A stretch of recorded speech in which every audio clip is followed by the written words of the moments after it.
what I wanted to do here tonight was give you some examples of recent cases, but as I said before, I'm unable to go into any detail because of the time limit. So what I want to do is just go over a case that I think was the best case I ever had, and it happened on July the 31st, 1975 in South Africa. I happened to be in Cape Town on holiday with my late husband, and we heard that there'd been a landing in a place called Loxton, which was 125 kilometers north of a place called Beaufort West. Now, you'll find Beaufort West on a map of South Africa because it's on the main route from Johannesburg down to the Cape. Very arid country, Karoo country, where there's sheep farming. You drive for miles and miles and miles, and if you don't have somebody to talk to you before long, you feel yourself beginning to nod off. I sing. Now, I haven't got much of a voice, but it doesn't matter. It keeps me awake. So that's how I stay awake when I'm driving to Cape Town.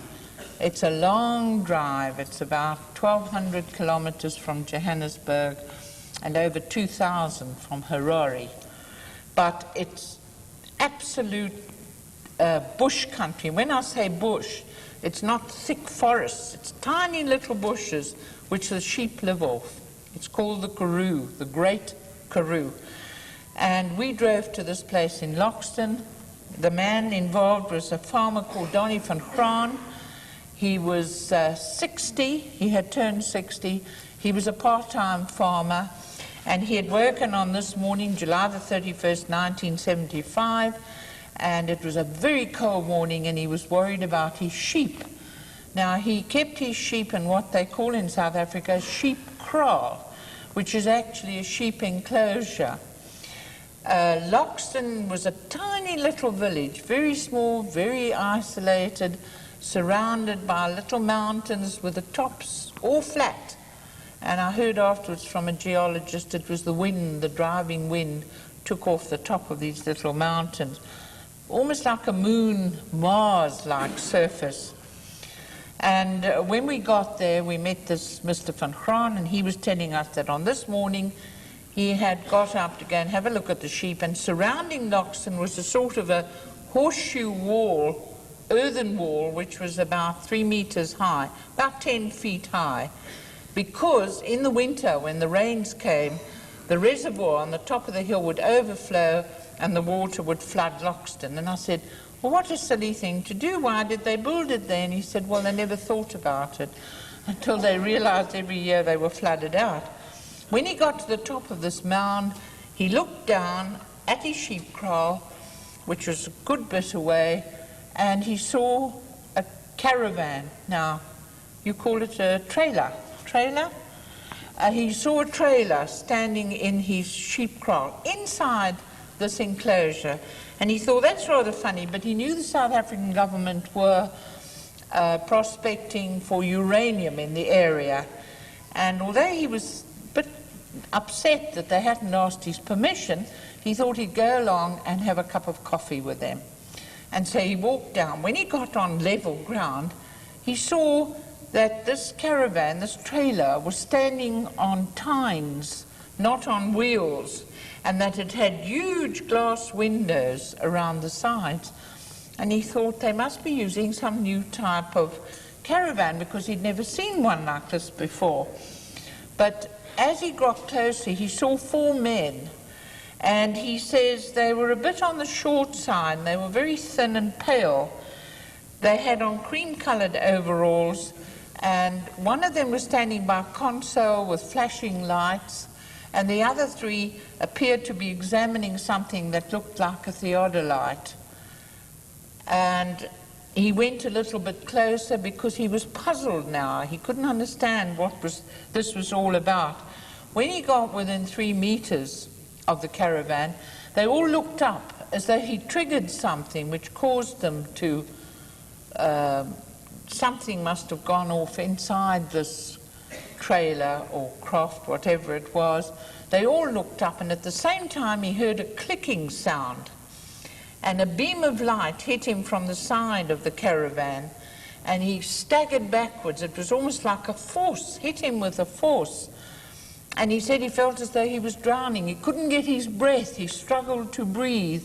And he tried to get out of the light by moving sideways towards the barbed wire fencing of his enclosure. With that, the light went off suddenly, and what he now realized was the craft shot up at a 45-degree angle, nearly hitting his windmill. He had a windmill on this property. Unfortunately, Donnie van Kraan was the only witness at that time, but there was a farmer called Jan van der Westhuizen, whom I spoke to afterwards, who'd actually heard the machine. It had an intermittent hum, a steady hum, which Donnie could also hear. But when the craft had gone off, Donnie found his nose was bleeding, and he felt quite ill, and his main thought was just to get home and away from whatever it was. And but he did notice that they had left marks on the ground. So on his way home, he met a friend of his, told the story. The friend was very dubious, but nevertheless took him home and went to the police. And the police were very bright, not normally in South Africa, but on that occasion, are there any South Africans present?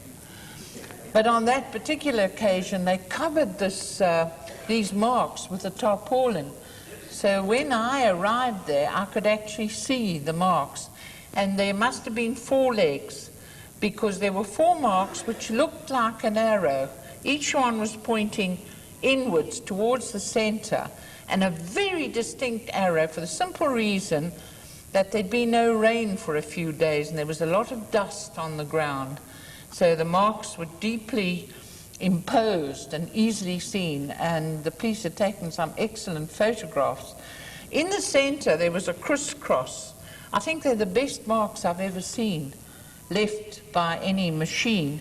And in the center where this crisscross marks were, there were a lot of granules. Well, in those days, I hadn't taken the MUFON investigator's test. I didn't know you had to be very careful, had to handle things with gloved hands.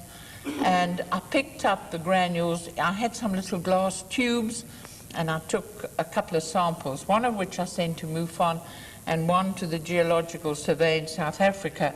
And they reported back to say it was a high content of thaumasite.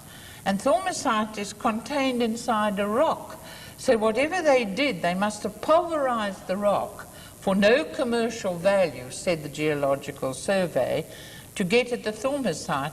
And I found out subsequently that thaumasite did indicate a high sulfur content in the area. And this is perfectly true, because the water had this funny bad egg smell. And in fact, a lot of the people, the poor people, used to come. I thought somebody said something. A lot of the people used to come from the area to bathe their legs or arms if they had sores in the sulfur water. Whether it did them any good or not, I don't know. Sadly, Donnie died a few months later, I think 18 months later, and he was absolutely riddled with cancer. And when I spoke to the medical officer in charge at the hospital, I said, could it have been possible? And I could see the way he was looking at me, that he thought I was a bit nuts when I started. And I said, do you think it's possible it was radiation? And he said, how are you ever going to know? You never examined him before he had this experience. But not only did we have the marks on the ground, and as I said before, they're the best I've ever seen. We had the thaumasite, the circle, the center circle, nothing grew there for about 3 years. And then on my final visit, after Donnie had died, I saw tiny little shoots beginning to come through, whereas the alfalfa surrounding the central portion was 2 or 3 feet high. So it was growing again, although the center, the general ground in the center was deleterious to growth because it had such a high acidic content but we did a lot of, it was really my first in-depth investigation, and I thought it was a wonderful case. Donnie also told me that about a few weeks after this had happened, he'd had a row of cabbages just on the outside of his sheep enclosure, and they formed 8 heads. This row of cabbages had 7 or 8 heads, each cabbage. And I said, why didn't you keep them or photograph them? And he said he never thought. He thought they were Russians because they had large slanting eyes and very narrow chins. And I thought this was quite understandable. They looked Mongolian to him, and that was his interpretation. But although it happened a long time ago, I think it was one of the best cases I ever had.